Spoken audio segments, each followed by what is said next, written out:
Bonjour à tous et bienvenue sur le plateau de Smart Tech. Alors aujourd'hui, on va attaquer avec l'actualité. C'est peut-être la plus grosse histoire d'espionnage de la décennie qui vient d'être révélée, l'affaire Pegasus, un logiciel espion imparable, sauf pour 3 entreprises dans le monde seulement, dont l'une est en plateau. Aujourd'hui, avec nous, on reçoit la directrice marketing de la société Tetris.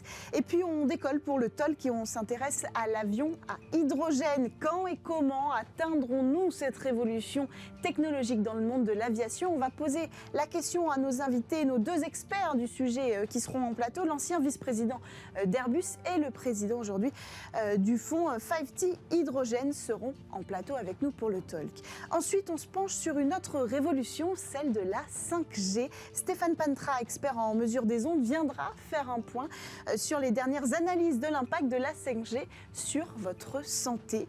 Et puis pour finir, la dernière séquence est demain de la saison. On vous présente un voilier pliable, capable de rentrer dans le coffre d'une voiture. Mais tout de suite, on commence avec l'actualité dans l'interview.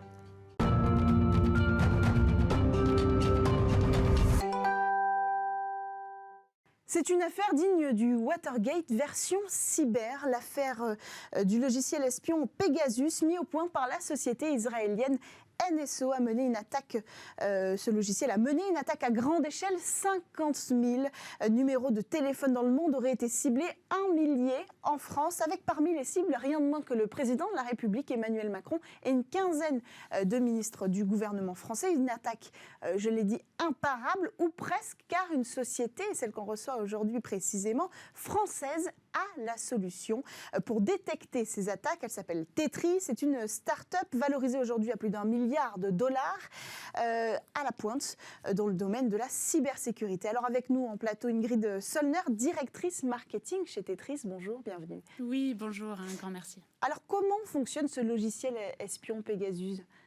Alors, la société NSO a utilisé des processus extrêmement compliqués, il faut déjà le dire.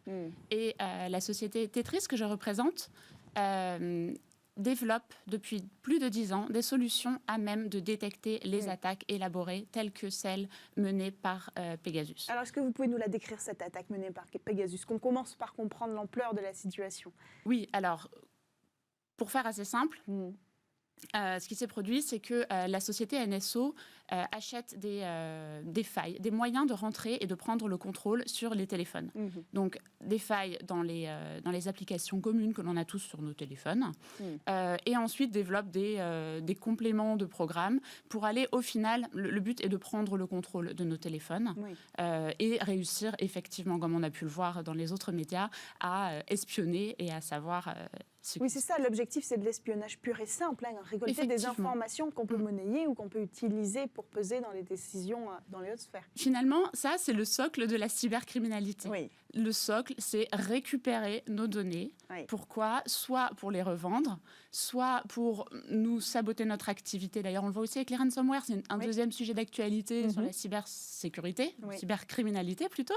Et finalement, c'est la même chose, c'est toujours prendre le contrôle de nos appareils, pour récupérer les données ou alors pour nuire à notre activité en tant qu'entreprise, par exemple, nous verrouiller notre activité et finalement nous demander de l'argent, soit en verrouillant les données, soit en les faisant aussi fuiter. Le problème, c'est que là, c'est à l'échelle d'un gouvernement. Alors, c'est ça qui est assez effrayant.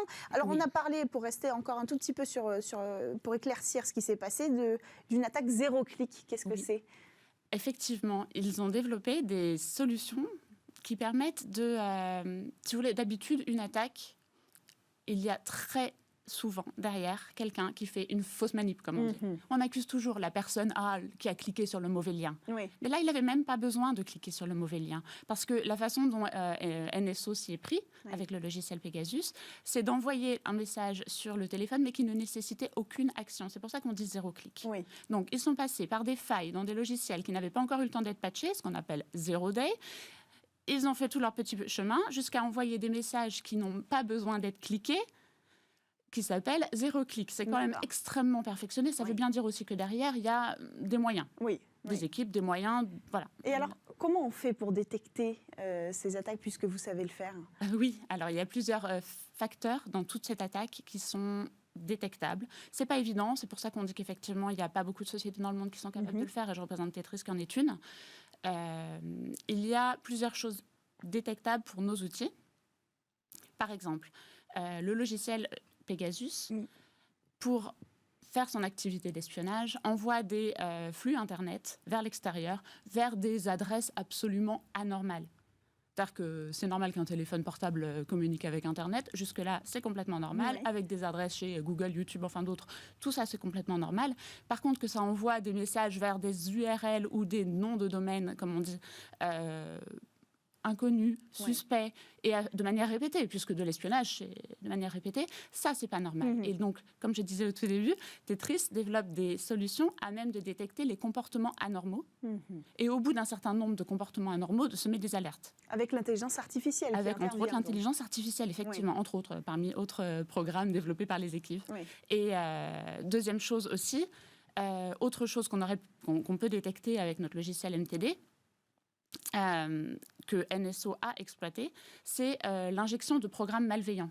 Ils ont injecté des programmes malveillants sur des téléphones donc, de marque Apple. Et ça, vous pouvez en retrouver la trace. Et ça, on peut en retrouver la trace. C'est-à-dire que ce n'est pas normal, surtout chez Apple, qu'il se trouve sur un téléphone Apple un logiciel non autorisé par Apple. Parce que pour le coup, c'est une galaxie quand même qui autorise ce qu'on peut installer. A priori, on ne peut pas faire... Chez Apple, on ne peut pas télécharger n'importe quoi. Exactement. Du coup, s'il y a des programmes non déclarés, non connus, sur un téléphone Apple, c'est suspect. Donc, comme je disais tout à l'heure, suspect plus suspect plus suspect, au bout d'un moment, c'est malsain. Les alarmes retentissent. C'est ça. Alors, moi, ce que j'aimerais comprendre, c'est comment se fait-il qu'une solution comme la vôtre, ou une des deux autres qui existent les plus connues, les plus solides aujourd'hui, ne soit pas déjà installée sur les téléphones de notre président de la République et de son gouvernement, d'autant plus, il faut le dire, que Tetris a été fondé par 2 anciens de la DGSE. C'est vrai. Alors comment se fait-il qu'une technologie française à la pointe au niveau international n'ait pas pu protéger les téléphones de notre gouvernement ?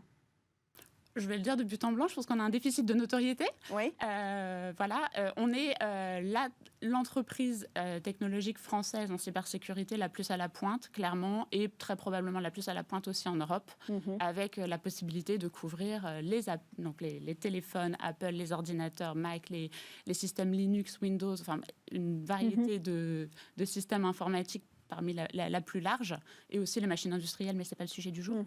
Néanmoins, on est aussi les bons Français, et on a tendance à vouloir faire les produits les meilleurs avant de communiquer dessus. Donc la démarche de, en quelque sorte, sortir et expliquer et communiquer ce qu'on fait est assez récente chez Tetris, et peut-être un peu trop, qui du coup n'a pas favorisé l'adoption de nos produits. Donc il y a aussi certainement, en plus de ça, une méconnaissance des risques. Et c'est ça le plus étonnant, finalement. C'est que, par exemple, le président de la République a toujours ses 2 téléphones avec lui. On se dit, OK, c'est logique, mais ils doivent être protégés. Oui, alors on pense toujours être protégés. Effectivement, selon notre niveau, que ce soit un particulier ou un président de la République, on pense aussi être plus ou moins une cible. Il y a probablement eu un déficit ou un manque de connaissances, soit des facultés, des logiciels que l'on met sur nos appareils. On pense avoir pris la bonne solution de sécurité. Finalement, jusqu'à l'attaque, c'est comme à la maison. Jusqu'à ce qu'on nous fracture notre porte, on pense avoir une serrure solide. En quelque sorte. A priori. A priori. Ensuite... Les gouvernements commencent à s'intéresser, du coup, là, depuis que l'affaire Pegasus est sortie. J'imagine que vous avez de nouvelles relations avec de potentiels clients. Alors, on a de nouvelles relations avec des potentiels clients privés, effectivement, des entreprises qui sont venues vers nous et on s'en occupe, des journalistes ou des cas, en quelque sorte, cas isolés, puisque là, Pegasus, c'est vraiment une histoire d'espionnage sur des cas isolés, c'est moins des entreprises, a priori. Pour l'instant, de ce qu'on sait.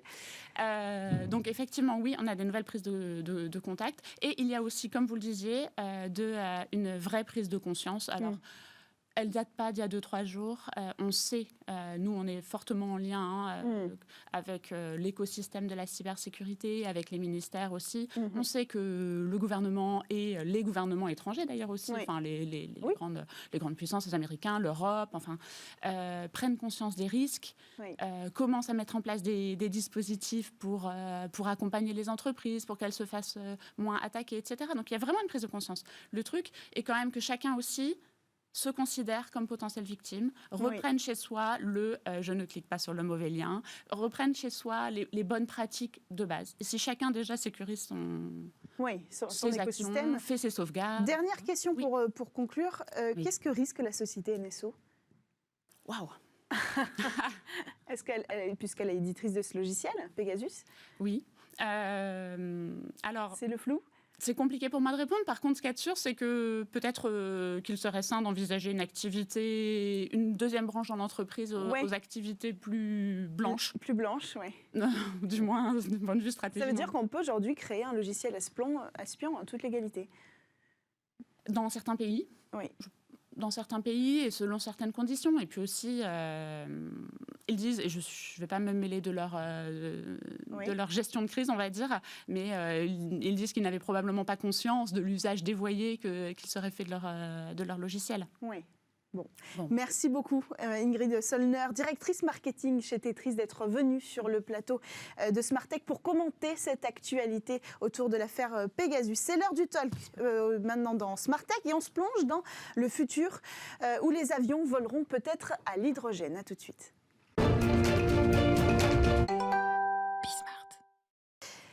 Introduire une disruption majeure dans le transport aérien, c'est le défi d'une nouvelle industrie, celle de l'hydrogène propre, le H2, commence à agréger une multitude d'acteurs qui s'aventurent en terre inconnue. Alors pour en parler, Pierre-Étienne Franc, président du fonds 5T Hydrogène, un fonds dédié aux infrastructures hydrogène Pure Play. Bonjour, bienvenue sur le plateau. Vous avez passé la dernière décennie, on peut le préciser, à développer les activités hydrogène d'Air Liquide avant de vous consacrer entièrement à la création de votre fonds. Et puis avec nous également Philippe Delmas, ancien vice-président d'Airbus et auteur et spécialiste de la tech. Bonjour, bienvenue sur le plateau.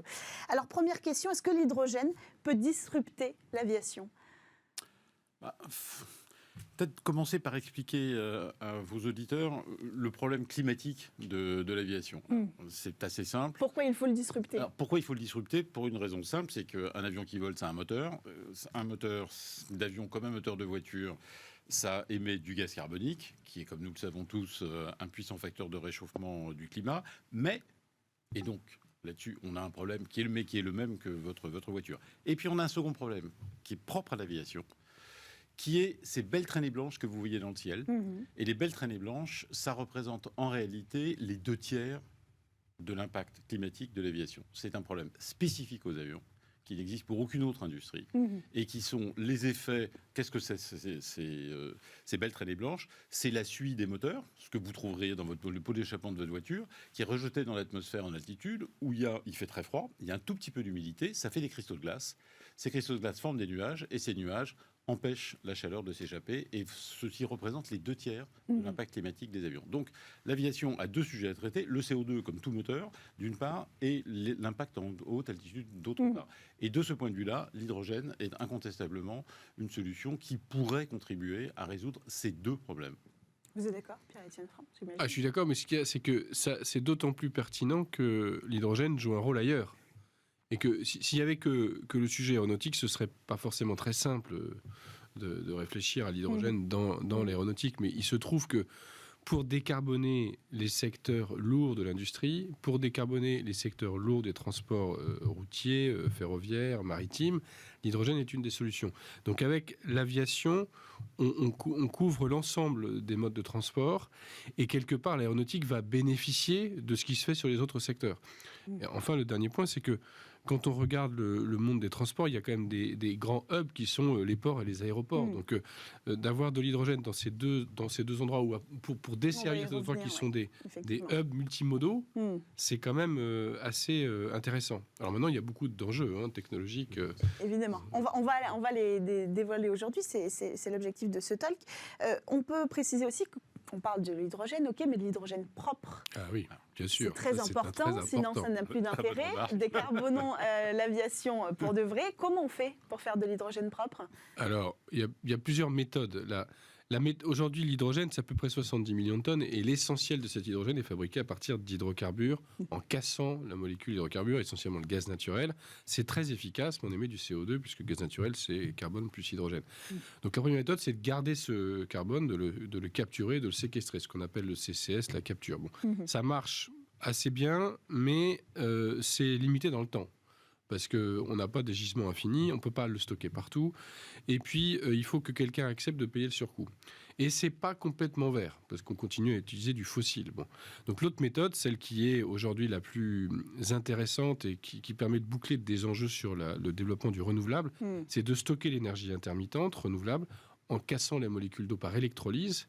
Et dans ce cas, si ma source, mon électricité pour casser mes molécules d'eau est propre et décarbonée et renouvelable, mon hydrogène est totalement propre. Mais ça, on sait le faire, l'électrolyse. Et ça, on sait très bien le faire, mais on ne sait pas le faire on sait pas le faire. On ne sait pas encore le faire à la puissance. D'accord. Il faut des centaines de mégawatts, même des gigawatts, pour arriver à produire les besoins d'hydrogène dont on a besoin pour les aéroports, pour des grands ports, pour des grands besoins dans l'industrie. Et c'est ça l'enjeu de la décennie qui vient. C'est de passer d'électrolyseurs qui font quelques dizaines de mégawatts à des électrolyseurs qui font quelques centaines de mégawatts, puis quelques gigawatts, et d'arriver à faire ça de manière la plus économique possible et la plus efficace possible. Et la plus écologique possible. Comment on fait pour, si décarboner l'hydrogène pollue davantage que de... Ah ben là non, si vous faites un électrolyseur qui va prendre de l'énergie renouvelable qui vient de l'éolien, du solaire, barrage hydroélectrique, éventuellement du nucléaire quand on a du nucléaire, et que cet électrolyseur, il n'est pas polluant, il va véritablement générer une molécule qui soit propre.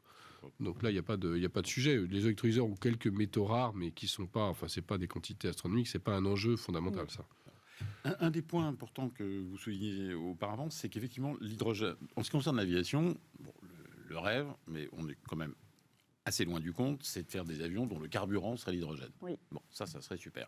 Donc, Airbus a annoncé un projet à l'horizon 2035, mais ça sera un petit avion, ça sera 100 places. 30 passagers qui iront de Toulouse à Bordeaux.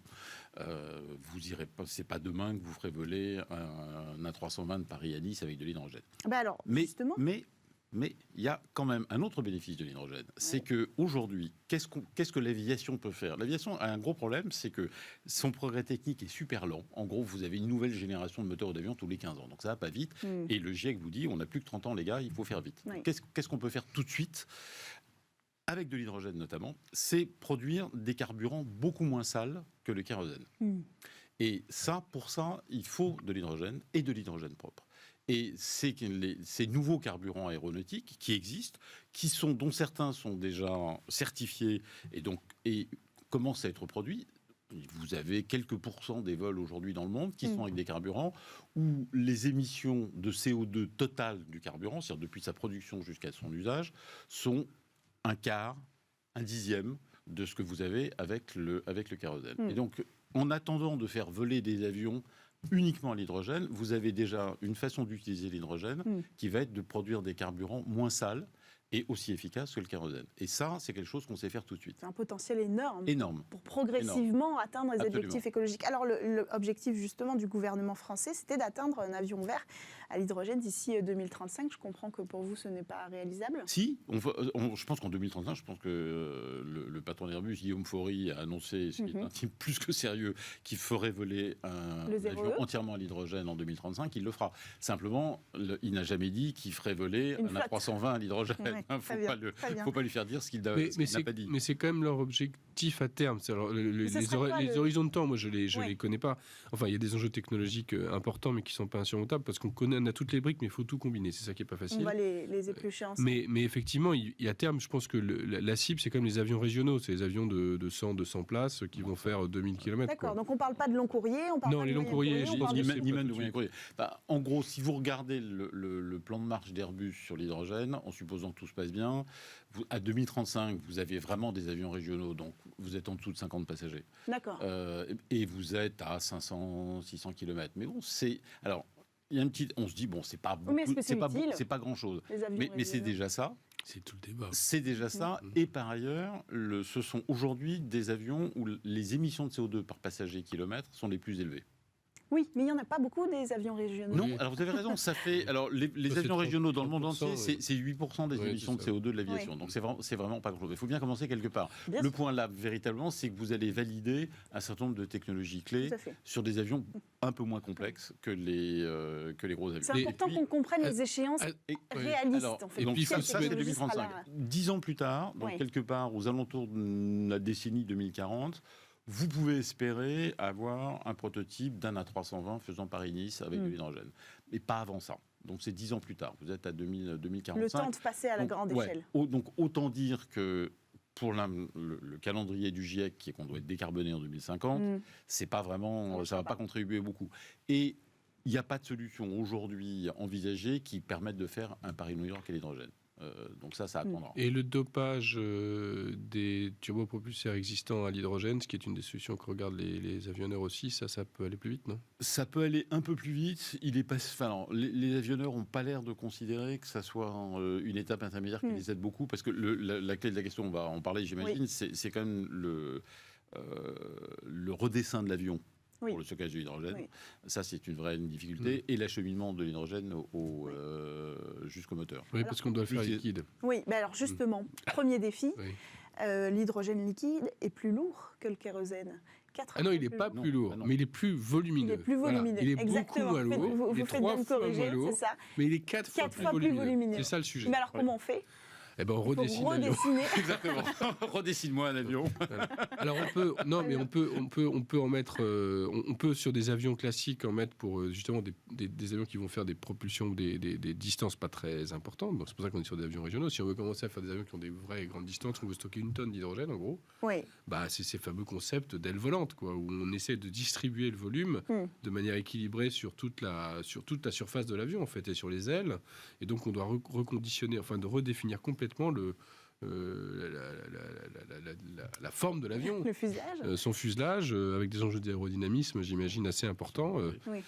Et c'est ça le gros challenge. Mais en même temps, c'est probablement ça qui est assez excitant, exaltant pour les ingénieurs de cette filière. C'est qu'ils contribuent à définir un nouveau mode de propulsion qui...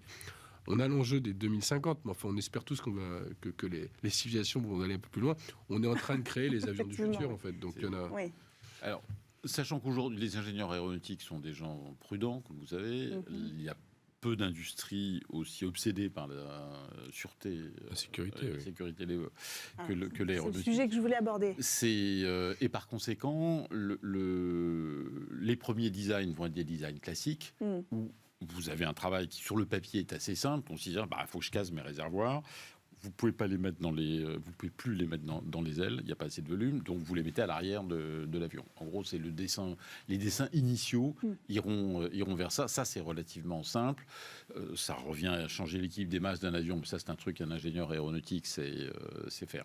Vous avez une deuxième difficulté quand même, c'est que vous allez devoir faire circuler de l'hydrogène liquide depuis ces réservoirs à l'arrière de l'avion jusqu'aux moteurs qui sont toujours sur les ailes, comme un avion régional classique. Ça, c'est des choses qu'on connaît, mais qu'on ne connaît pas nécessairement dans les durées d'exploitation des avions. Sur les fusées. Voilà. Sur les fusées, vous avez des débits phénoménaux, mais d'abord, les fusées, vous vous fichez un peu du prix. Ensuite, ça fonctionne quelques minutes. Là, vous avez un avion qui va voler 1 heure, 2 heures, donc il faut quand même être sûr, et c'est pas si simple que ça, que votre tuyauterie va fonctionner correctement. Or, l'hydrogène a plein de qualités, mais c'est un gaz, comme c'est la molécule la plus légère, c'est un gaz super volatile. Donc, il faut assurer une circulation liquide correcte, puis une arrivée dans le moteur et une combustion du moteur sans qu'il y ait de fuite, parce que par ailleurs c'est un gaz qui peut être relativement explosif. Donc c'est pas des sujets extraordinairement compliqués, c'est des sujets extrêmement précis sur des conditions d'exploitation qu'on ne connaît pas. Donc ça, ce sont des contraintes qui rendent les ingénieurs aéronautiques très méticuleux, pour de bonnes raisons. Il faut quand même être sûr que ça marche, c'est que ça ne vous pète pas les figures dans une circonstance inattendue. Et c'est ce qui va prendre le plus de temps. Si vous parlez aux fabricants de moteurs, le fait de brûler de l'hydrogène dans un moteur, c'est pas un truc compliqué. Ça, c'est pas un problème. Non, ça, c'est pas un problème. Le problème, c'est la conception de l'avion. Pas très difficile, enfin, c'est quand même nouveau, et c'est en revanche le fonctionnement du système, c'est-à-dire le réservoir, les tuyaux, l'arrivée. Et le froid, le ravitaillement, et toute l'isolation, et l'arrivée à faire des réservoirs qui soient à la fois légers, résistants et thermiquement extrêmement bien isolés, parce qu'on est à moins de 250 degrés, donc c'est pas totalement anodin ça. Donc ça, effectivement, tous ces enjeux-là sont maîtriser brique par brique, mais faire une conception exactement. d'ensemble qui tourne, Ouais. ça c'est un vrai sujet. Justement, comment on s'organise ? Il y a un écosystème qui est en train d'éclore autour de l'avion hydrogène. Qui sont les acteurs ? C'est le rôle des acteurs. Il y a les aéroports, il y a les fabricants d'hydrogène, donc effectivement mon ancienne société Air Liquide. Il y a les avionneurs, il y a les constructeurs de moteurs. Tous ces gens-là sont en train de s'organiser en consortium. A priori, il faut mettre ensemble des plateaux d'équipes communes qui vont mettre ensemble les compétences et des expertises très diverses, puis arriver à se mettre d'accord sur les partages de propriété intellectuelle pour avoir une approche véritablement gagnante-gagnante et collective, quoi. Soit les entreprises arrivent à sortir d'une vision très focalisée sur leurs intérêts particuliers pour faire un projet collectif, et dans ce cas-là, ça peut décoller, sans jeu de mots. Soit elles n'y arrivent pas, et là, on va rentrer dans des batailles de R&D, de propriété intellectuelle qui feront que le truc avancera pas. Donc c'est ça vraiment l'enjeu pour moi, c'est d'arriver à faire Je suis d'accord, en sachant l'industrie aéronautique est une industrie extrêmement intégrée, parce qu'un avion, c'est un système complexe et complet. Donc les grands acteurs, que ce soit en Europe ou aux États-Unis, ont l'habitude de travailler ensemble depuis 70 ans. Donc ils se connaissent tous bien. Alors après, il y a d'une part des enjeux économiques sérieux. Il y a d'autre part aussi, et c'est pour moi un sujet extrêmement important, l'engagement que les États vont mettre. Quand je dis les États, c'est aussi bien les États nationaux que l'Union européenne. Alors on va en parler justement de cette pour aider le process. Et l'industrie n'a pas franchement besoin qu'on lui tienne la main pour résoudre ses problèmes techniques. Elle sait faire ça très bien. Alors la France est partie un petit peu en retard. Je vous propose, on a eu le ministre des Transports Jean-Baptiste Djebbari qui était sur le plateau de Smartech il y a quelques semaines. On va l'écouter tout de suite. Il faisait référence à ce moment où on a lancé finalement le marché de l'hydrogène en France. Écoutez. C'est vrai que par exemple les Allemands ont commencé un peu plus tôt, on en parlait il y a quelques semaines maintenant, à compter de 2013, ont figé des premières technologies et font ça de façon incrémentale. Quand nous on a attendu un petit peu, ce qui veut dire qu'on a un effet aujourd'hui de massification un peu rapide. On doit rattraper un tout petit peu, être plus habile sur disons les degrés de maturité technologique pour créer cet effet d'entraînement systémique absolument positif. Compte tenu de ces timings-là, est-ce que vous êtes d'accord d'abord avec cette analyse sur le retard ou pas de la France ? Et est-ce que ça va jouer sur le positionnement de la France dans cette course européenne ? Technologie, on n'a pas de retard. Non, on n'a pas de retard. Les plus beaux acteurs de la place sont souvent en France. Donc l'enjeu, c'est d'arriver à impulser un programme d'envergure. Et je pense que c'est reparti. Là, ça, je suis pas inquiet là-dessus. Et la filière aéronautique européenne, sur l'aspect strictement aéronautique... Oui, évidemment. Et dans le domaine de l'hydrogène. La préoccupation que vous pouvez avoir quand même, qui est celle du jour, c'est que vous regardez ce qui s'est passé depuis le début de l'année 2021. L'Union européenne a fini par pondre laborieusement, le 14 juillet, un volumineux document qui vous explique comment on va se décarboner entre 2030 et 2050. Quand vous lisez ce document, parfaitement rasoir, mais quand même important, vous apercevez qu'il y a des diagnostics techniques, des évaluations bien précises de ce qu'il faut faire. Il n'y a à peu près aucune indication sur la façon concrète dont on va passer à la mise en œuvre des différents projets qui sont très bien décrits. Vous regardez ce qui se passe en simultané, et l'industrie a été consultée, mais pas vraiment partie prenante. Sinon, vous auriez eu des mesures concrètes qui répondaient à votre question, dire OK, voilà, on va commencer de telle façon, voilà l'argent que ça va coûter, voilà les étapes techniques qu'on doit réunir, et voilà l'échéance qu'on se donne. Aux États-Unis, vous avez eu un phénomène complètement différent, et moi je suis très impressionné de ce point de vue-là. Vous aviez le transport aérien le plus conservateur du monde. Les compagnies aériennes américaines, jusqu'à ces dernières années, avaient un raisonnement économique très simple, qui est que les vieux avions, ça ne coûte plus rien, ils sont complètement remboursés, complètement amortis, donc plus longtemps vous pouvez les faire voler, mieux c'est. Et alors que les Européens ou les Asiatiques renouvelaient leur flotte très régulièrement, les Américains les faisaient voler jusqu'à la mort des avions. Tout d'un coup, ils se sont dit, et largement sous l'impulsion de Scott Kirby, le patron de United Airlines, il a dit, les gars, on déconne complètement. Le climat va nous rattraper. Et si on n'a pas fait ce qu'il faut, simplement, vous savez ce qui va se passer, on n'aura plus de clients parce que les avions ne pourront plus voler. Mais ce sera la conclusion. En 6 mois de temps, l'industrie américaine, transport aérien compris, compagnie aérienne compris, emmenée par les compagnies aériennes, c'est-à-dire par les clients de l'industrie aéronautique, a dit au gouvernement américain, voilà la feuille de route qu'il nous faut pour être décarboné en 2050. Mais elle n'est pas sans hydrogène. Et il y a de l'hydrogène aussi.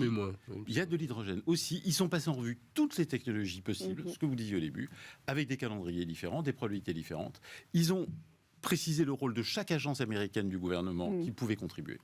Et ça, par rapport à ça, ce qui me manque le plus, c'est pas le retard entre la France et l'Allemagne, c'est que globalement, la dynamique de l'Europe aujourd'hui est moins puissante que celle des États-Unis. Vous êtes d'accord avec ça? Ce sera la conclusion. Je suis d'accord sur le fait qu'il manque les outils d'exécution. Mais l'Europe est la seule qui a défini une ambition systémique sur la transition énergétique et qui montre la voie. Le problème, c'est toutes ces couches de financement et de subsidiarité qui ne sont pas claires entre l'Europe et les États qu'il faut clarifier au plus vite. Bon, ce sera la conclusion de ce débat. Merci à tous les deux d'avoir pris le temps de venir sur le plateau de Smartech. Merci Pierre-Étienne Franc, président du fonds 5T Hydrogène. Et à vous, Philippe Delmas, ancien vice-président d'Airbus et auteur aujourd'hui et spécialiste de la tech. C'est l'heure de votre rendez-vous sur Smartech.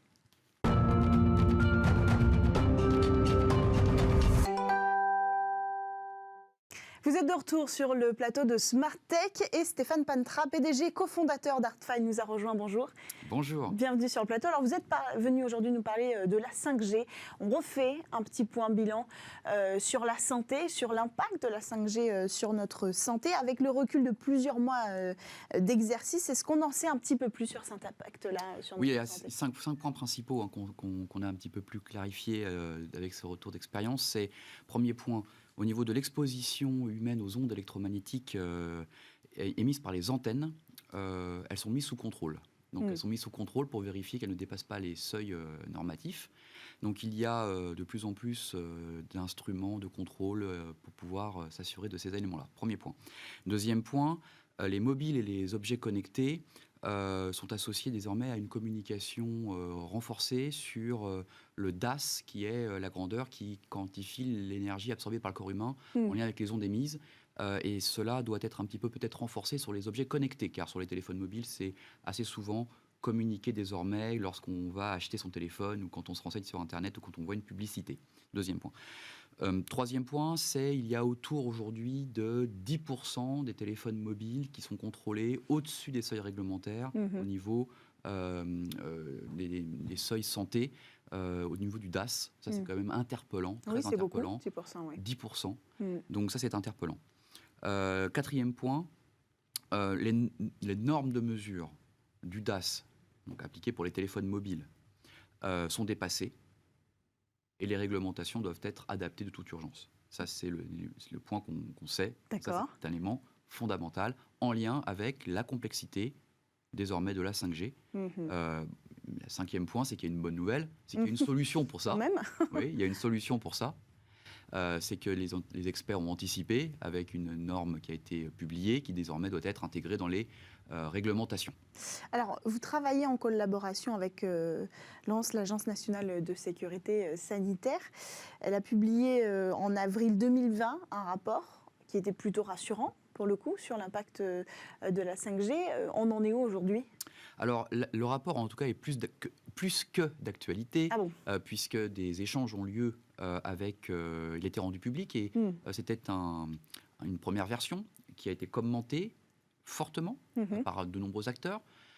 Et nous, chez Artfy, par exemple, nous avons émis un rapport complémentaire en regard de celui-ci au niveau des téléphones mobiles. D'accord. Partie sur laquelle, un peu en regard de ce que j'ai mentionné avant, il y avait des manques ou des renforcements à donner. Donc ce n'est pas aussi positif que vous voulez bien l'avouer, le rapport de l'ANS en 2020 ? Alors les points que j'ai mentionnés juste avant vont être pris en compte pour renforcer ce rapport dans une nouvelle version, probablement d'ici la fin de l'année. Pour tenir compte justement de ces observations et de cette expérience terrain qui est essentielle pour être concret et qui a une contribution aussi pour rassurer le public. Quelles solutions concrètement on pourrait installer pour rétablir la confiance qui est très importante avec le public ? Alors je pense qu'il y a un premier niveau, c'est une communication de plus en plus claire et didactique. C'est un sujet complexe, comme beaucoup de sujets scientifiques. Il faut être en mesure de pouvoir l'expliquer de manière simple, ne pas prendre les gens pour des imbéciles, ne pas éluder la question, donc être en frontal, mais de manière position droite, verticale, comme on dit, et le traiter. Je pense qu'il faut quitter le domaine de la théorie, aller sur quelque chose de très concret, très pratique, sur le terrain industriel. Et donc, les solutions concrètes, c'est faire évoluer la réglementation en appliquant la nouvelle norme qui a été publiée, et qui permet finalement de répondre à tous les points qui ont été mentionnés préalablement. Le point sur comment faire pour qu'il n'y ait plus de 10% de téléphones mobiles au-dessus des seuils, la solution, elle est très simple. Il faut tester les téléphones mobiles en production. Il faut tous les téléphoner, qu'ils soient neufs ou qu'ils soient reconditionnés. Mais ça, c'est réalisable? Bien sûr, c'est nouveau. D'accord. Grâce à cette nouvelle norme, de nouvelles technologies ont émergé. D'ailleurs, Artfile est un des acteurs de ça. Et c'est désormais possible. Ça ne l'était pas jusqu'alors, parce que les tests étaient trop longs. Oui. Un point de Donc mesure. la réglementation a fait naître de nouveaux acteurs qui vont solidifier ces bilans santé. Je pense que la dimension normative, la normalisation, est une opportunité, à condition qu'elle soit gérée de telle manière que les réglementations adoptent rapidement les nouvelles normes et qu'elles soient dans un esprit d'accompagner l'innovation et pas de la bloquer. C'est ce que nous avons fait chez Artfile en poussant une nouvelle norme, et les experts désormais travaillent ensemble pour la mettre en œuvre dans la réglementation, je l'espère, française très rapidement, et européenne. Parlons-en justement, est-ce qu'on est bien placé en France par rapport à nos amis européens? Et ce sera Alors, la conclusion. franchement, on a toutes les cartes en main pour nous positionner sur ce sujet-là en leader international. On a des opérateurs qui mettent au cœur de leur stratégie, pour un certain nombre d'entre eux, le RSE et la santé de leurs clients, les consommateurs. Oui. On a un régulateur qui est le plus proactif au monde sur le contrôle des ondes et qui développe ses compétences sur celle des téléphones mobiles. On a des laboratoires modernes équipés des nouvelles technologies de mesure et appliquer les nouvelles normes. On a un laboratoire de métrologie internationale qui est expert en la matière, des centres de Donc recherche on est équipé. experts en la matière. On a tout ce qu'il faut. Et on a notre contribution à Artfile d'avoir la nouvelle technologie Évidemment.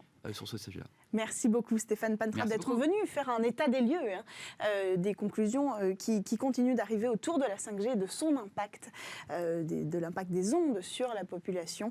On poursuit quant à nous avec une innovation pour les voilistes dans votre séquence Et demain.